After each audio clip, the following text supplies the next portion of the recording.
Questo che stai ascoltando è Mitologia, le meravigliose storie del mondo antico. Sono Alessandro Gelain, insegnante di filosofia, psicologia e scienze umane. Se vorrai stare in mia compagnia, ti offrirò le storie più interessanti della mitologia greca e romana. Il mito ha ancora molto da insegnarci e talvolta, come uno specchio, è capace di mostrare meglio a noi stessi quello che siamo. Puntata numero 176. Il rogo per Patroclo.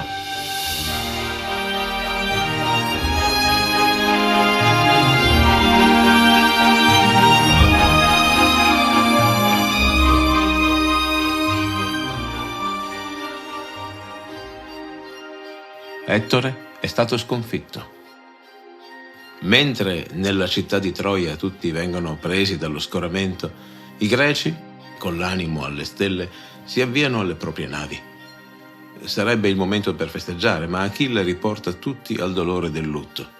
Patroclo è morto e nessuna gioia può essere festeggiata, nemmeno il sollievo per la morte del campione troiano può portare consolazione. In un corteo che pare infinito, i guerrieri a cavallo iniziano a compiere 3 giri attorno al feretro di Patroclo, recandogli onore. Achille si accosta al corpo dell'amico.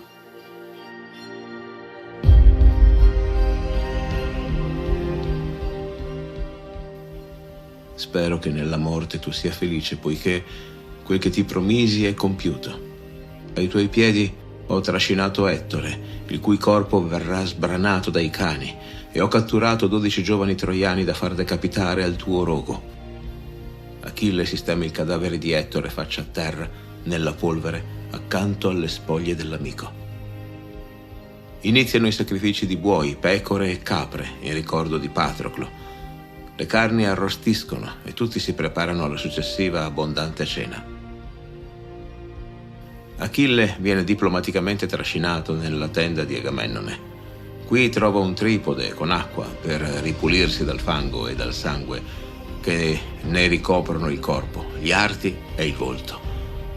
Per Zeus, no, non posso toccare acqua prima di aver posto il corpo di Patroclo sul rogo, espletato i sacrifici ed essermi tagliato i capelli. Ma che si dia inizio comunque a questo odioso banchetto, a patto Agamennone che sia dato ordine che domani mattina tutti vadano a trovare legna per la pira di Patroclo, in modo che un possente fuoco allontani per sempre l'anima dagli occhi del mio amico. Achille torna nelle sue tende e cade in un sonno che lo coglie mentre ancora sta piangendo.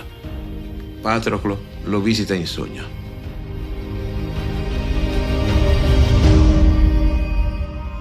Ti sei scordato di me? Mai, mentre ero in vita, mi hai trascurato, e ora che sono morto, che fai? Seppellisci in fretta il mio corpo, poiché altrimenti non potrò varcare la soglia dell'Ade. Le anime dei morti non mi lasciano avvicinare al fiume che devo attraversare. Quando le mie carni saranno date al fuoco, mai più tornerò dal mondo dei defunti a farti visita. Mai più siederemo insieme in consiglio di guerra, caro Achille, coi nostri compagni. Ma anche per te, amato Achille, è destino di perdere la vita sotto le mura di Troia. Ti prego pertanto, ti supplico, ti imploro di non seppellire le tue ossa separate dalle mie, che riposino insieme per sempre. Quell'urna dorata a 2 manici che ti donò tua madre è destinata a conservare le nostre ceneri.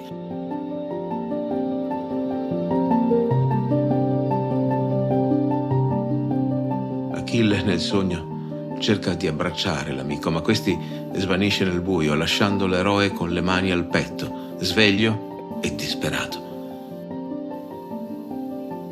Nella mattinata successiva vengono raccolte sterpaglie e rami, abbattute querce ed altri alberi altissimi per il rogo di Patroclo. Sul corpo del giovane gli eroi gettano le loro chiome tagliate. Per ultimo Achille, che aveva promesso alla divinità di un fiume di non tagliarseli mai come voto per tornare vivo da Troia. I semplici soldati vengono messi in libertà, rimangono solo i generali e i nobili ad assistere alla cerimonia. La salma di Patroclo è in cima alla pira. Buoi e montoni vengono sacrificati. Così 4 cavalli, 2 cani della sua muta, i corpi di 12 giovani troiani vengono sistemati sulla maestosa catasta. Infine, anfore di grasso e miele vengono sistemate alla base, infilate tra i rami.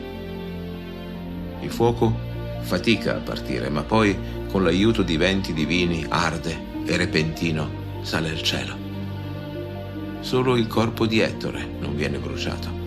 Achille vuole che sia destinato alle budella dei cani. Ma nonostante il corpo dell'eroe giaccia indifeso, nessun cane si avvicina per cibarsi di lui. Afrodite lo custodisce giorno e notte, ungendo Ettore con ambrosia, in modo che non si corrompa né tantomeno possa essere ulteriormente scorticato. Achille si stende esausto e si addormenta. Si risveglia al suono di soldati che marciano. Risoluto, raduna Agamennone e i capi e così parla loro.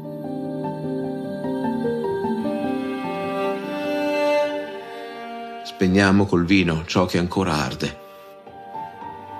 Raccogliete le ossa di Patroclo, che sono al centro di quel che resta della pira, e sistematele in una ampia urna, coperte da un doppio strato di grasso, in modo tale che quell'urna possa accogliere anche i miei resti tra pochi giorni.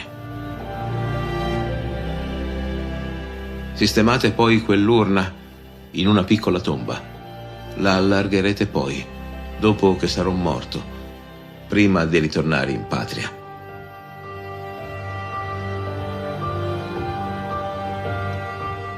Iniziano i giochi in memoria di Patroclo, in cui si affrontano in gare diverse gli eroi che abbiamo sinora conosciuto. Diomede, grazie anche allo zampino di Atena, prevale nella corsa dei carri. Odisseo e Aiace pareggiano in una gara di lotta che, per il grande valore di entrambi, si ritrova in uno stallo così prolungato che arriva ad annoiare gli spettatori. Odisseo supera nella gara di corsa Aiace, fatto inciampare da Atena nel letame a pochi passi dal traguardo. Lo scontro con la spada tra Aiace, Telamonio e Diomede finisce in parità per evitare che, presi dal furore, uno uccida l'altro.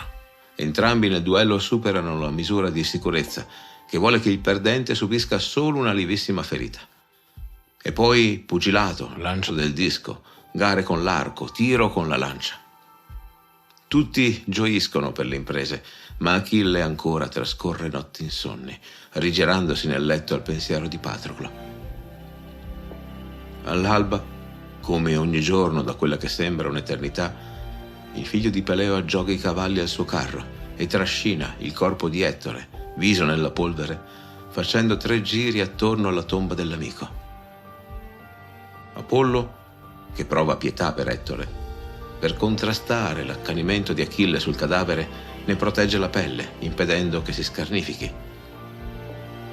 Tutti gli dei sono d'accordo che il corpo di Ettore debba venire salvato e restituito. Tutti tranne Era e Poseidone, ancora irati coi troiani per i motivi che sappiamo.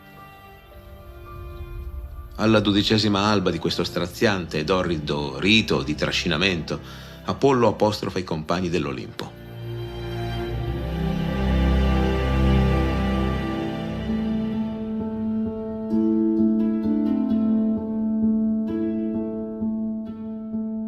Quale animo crudele hanno gli immortali? Ettore vi ha forse mai privato dei giusti sacrifici? Non merita il suo corpo di essere restituito affinché possa essergli tributato l'onore del fuoco? No, per lui niente onori funebri. Aiutiamo invece un uomo funesto, Achille, privo di senno e animo saggio, che come un leone obbedisce solamente alla propria forza quando fa strage di pecore per cibarsi di solo una. Costui, nel cuore, non ospita pietà né rispetto. Continua a trascinare il corpo di Ettore attaccato al carro. Ciò non è corretto o giusto. Osi mettere a confronto un figlio d'uomo con il frutto di una dea? Ribatte secca Era. Certo, l'onore non sarà il medesimo, interviene Zeus a calmare gli animi. Tuttavia Ettore è stato il più caro per noi tra gli uomini di Ilio. Mai mi ha fatto mancare sacrifici, doni e libagioni. Mando perciò Iris a chiamare Teti, perché ella vada a convincere Achille di ricevere la visita di Priamo e che acconsenta di restituire il corpo di Ettore al padre. Iris, con la velocità del pensiero, si manifesta nelle profondità del mare e incontra Teti, anch'ella in lacrime, per il triste destino del figlio, che presto morirà. Obbedisce al comando di Zeus e, vestita di scuro per evitare di esporsi allo sguardo degli immortali, vola all'Olimpo. Le acque si aprono al suo passare e, raggiunta la superficie, dalla sabbia spicca un salto che la conduce fino al palazzo tra le nuvole. Atena le cede il posto al fianco di Zeus ed Era le porge una coppa d'oro per ristorarsi. Zeus le parla. Da 9 giorni, qui sull'Olimpo, è in atto una lite insanabile tra gli dei a causa delle azioni di tuo figlio. So che sei qui giunta con il petto pesante per il tuo dolore e ti ringrazio. Gli dei qui presenti sono indignati per quello che Achille sta facendo al cadavere di Ettore, e lo sono anch'io.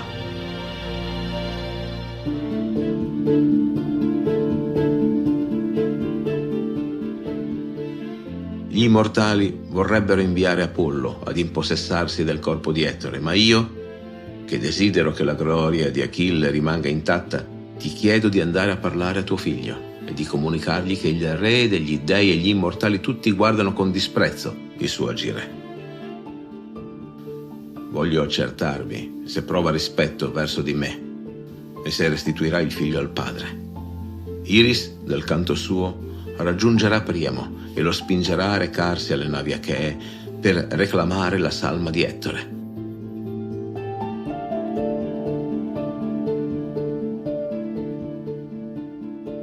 Teti raggiunge veloce il figlio, che ancora sta piangendo. Lo consola accarezzandolo. Con voce soave recapita il messaggio di Zeus, intimandogli di smettere con il suo lugubre giro di carro e di restituire la salma di Ettore a Priamo, accettando il riscatto che gli verrà proposto. Achille, forse sollevato, accetta di sottomettersi al volere di Zeus.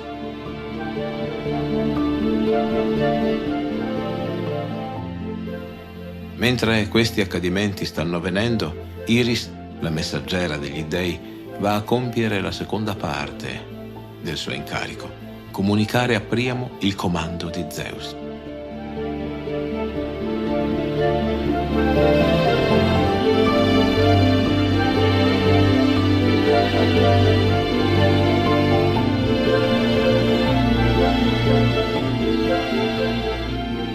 Fatti sentire, lascia un commento e metti un like se ti è piaciuto questo episodio. Condividi i tuoi episodi preferiti con i tuoi amici, è il gesto più sincero e gratificante per aiutarmi a far crescere questo canale. E se non lo hai già fatto, iscriviti subito. In questo modo non perderai mai un nuovo episodio. Se credi in questo progetto e vuoi offrire il tuo supporto, ti invito a fare clic sul link TP nella descrizione.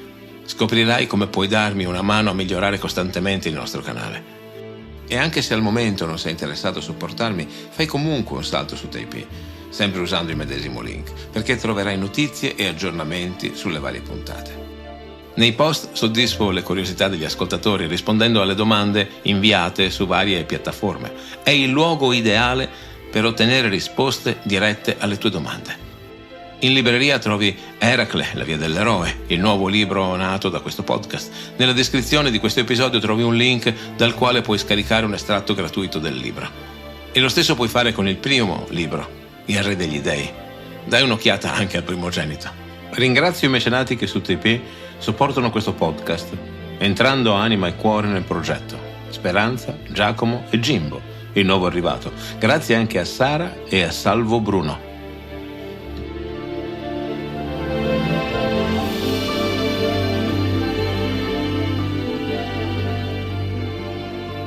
Hai appena ascoltato un episodio del podcast Mitologie, le meravigliose storie del mondo antico, raccontate da me, Alessandro Gelain. Grazie per esserti sintonizzato.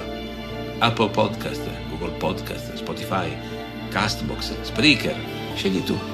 Iscriviti a questo podcast sulla tua piattaforma preferita. Ci sentiamo al prossimo episodio.